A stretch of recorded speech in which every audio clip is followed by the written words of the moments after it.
Vaticano. Vou chamar a nossa repórter, a Gina Marques, porque temos atualizações de que o Papa teria mudado o percurso, não está indo mais para casa Santa Marta. É isso, Gina?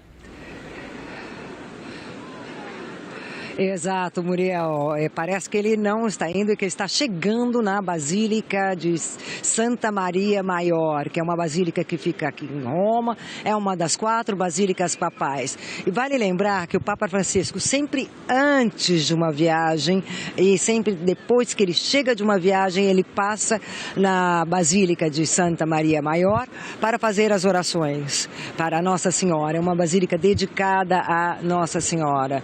Então, ele provavelmente passa lá para agradecer a recuperação dele, né? E para fazer as orações em agradecimento, seja pela saúde dele e talvez também pela toda a equipe médica que cuidou dele também, lá e operadores sanitários também, né? Então o Papa vai passar lá primeiro, antes de chegar aqui na Casa de Santa Marta, dentro da cidade do Vaticano. Muriel. Perfeito, Gina, obrigada pelas informações. Gina Marques está ao vivo, direto do Vaticano, e vai trazendo as informações atualizadas em tempo real para a gente. Qualquer novidade, qualquer novo deslocamento, ela vai voltar a conversar com a gente para atualizarmos, então, o percurso que está sendo percorrido nesse momento pelo Papa. Mas agora, gente, eu volto a chamar o professor de Relações Internacionais, Vinícius Vieira, que está conversando com a gente nesse momento sobre o que representa, então, essa alta hospitalar do Papa, o papel do Papa na diplomacia internacional, olhando para esses movimentos. E, ao mesmo tempo, professor, a gente acompanha um Papa muito envolvido em questões, inclusive, do papado, mas no sentido de pensar em seu sucessor. A gente pode entender que talvez ele já esteja pensando nesse movimento em criar um sucessor para evitar que o sucessor seja alguém conservador, como foi, por exemplo, Bento XVI? Exato, Muriel. Nós temos aqui um cenário em aberto, porque o Papa ele nomeia os cardeais, ele teve ali todo o poder aí dos últimos 12 anos, desde que iniciou seu papado, para reconfigurar o colégio cardinalício, né? O grupo de bispos ao redor do mundo, geralmente são bispos, arcebispos, que recebem esse título de cardeal que lhes permite até ali a determinada idade votar, né? Você tem ali 80 anos como limite, né, exatamente, e também como o limite de candidatura, né, ou seja, quem vota e quem pode ser eleito. E esse perfil, claramente, ele acabou sendo muito mais voltado que para regiões em desenvolvimento e no caso, né, do clero nos países desenvolvidos, ainda há ali uma divisão maior entre conservadores e progressistas, mas o peso, né, da igreja, eu acho que esse é um debate muito forte no mundo católico, pelo que eu acompanho, de que ainda há um peso muito forte dos cardeais do mundo desenvolvido, ou seja, Europa, Estados Unidos, ainda que boa parte dos fiéis hoje, a perspectiva de crescimento da igreja esteja justamente na América Latina, na África, não obstante aí, principalmente na América Latina, a competição forte com denominações evangélicas protestantes que, claro, não seguem a autoridade, não reconhecem a autoridade do Papa.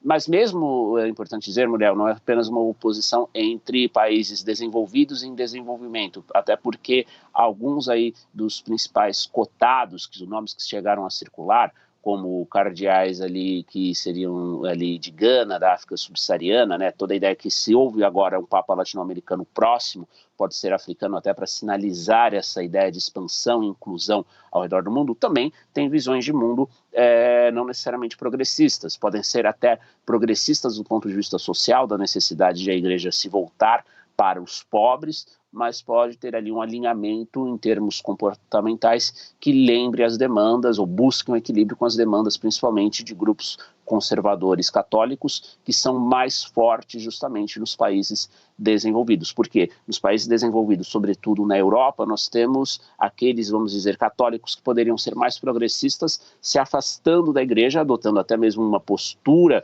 secular, ou até mesmo não mais se definindo como católicos, ainda que tenham sido criados nessa fé. Então, é em função desse embate, não apenas entre conservadores e progressistas, mas também entre o mundo desenvolvido e o mundo em desenvolvimento, que o sucessor de Francisco, quando isso vier a acontecer, será definido. Há esse direcionamento, mas não há garantias de que o próximo Papa seguirá a sua linha do ponto de vista teológico e do ponto de vista de como situar a igreja no mundo contemporâneo, em que valores foram transformados, mas que é essa necessidade de dialogar com a contemporaneidade.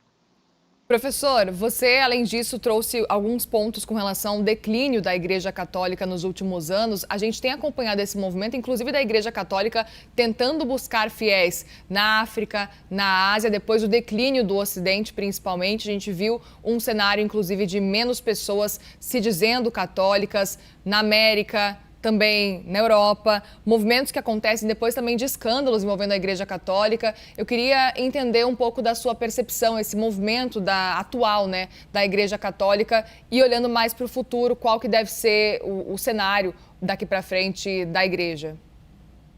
É uma busca, Muriel, por credibilidade, depois ali de uma série de escândalos que foram até bem explorados pela mídia, escândalos aí envolvendo questões sexuais, envolvendo menores, casos aí de pedofilia, vários fatores que envergonham a igreja, mas que o Francisco, no cômputo geral, procurou o quê?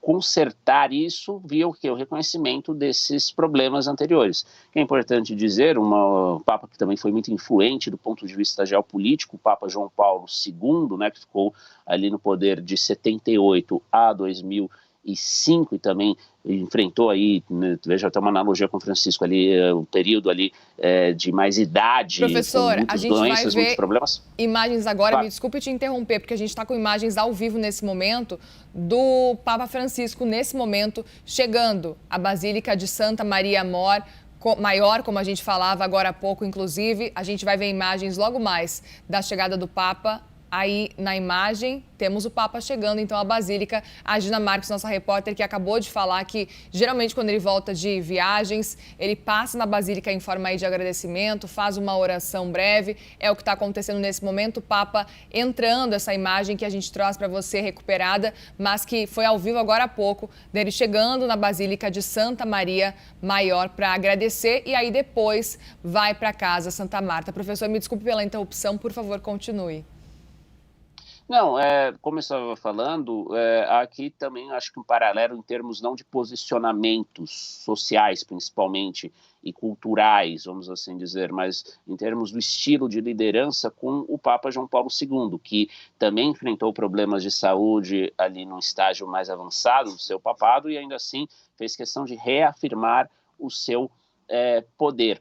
Então nós temos aqui, Muriel, um cenário em que o Papa ele tem que preparar, e acho que essa é a visão do Francisco, a igreja para o futuro, em que, principalmente na América Latina, talvez ela venha a ocorrer aqui na nossa região, aquilo que já se passou na Europa em grande parte, que é uma saída de fiéis, só que não uma saída de fiéis para um campo secular, um campo que seria em tese mais neutro ali, já que não seria uma migração para outras religiões, mas principalmente, inclusive, vemos esse fenômeno aqui no Brasil nos últimos 20 anos, 30 anos, desde os anos 90, uma migração muito forte das novas gerações e até de católicos que já estavam ali em tese bem estabelecidos para o campo evangélico. E claro, qualquer denominação que perde fiéis, ela acaba tendo, no longo prazo, menor força para ser não apenas um elemento na vida espiritual das pessoas, mas um elemento decisivo nos rumos políticos do mundo.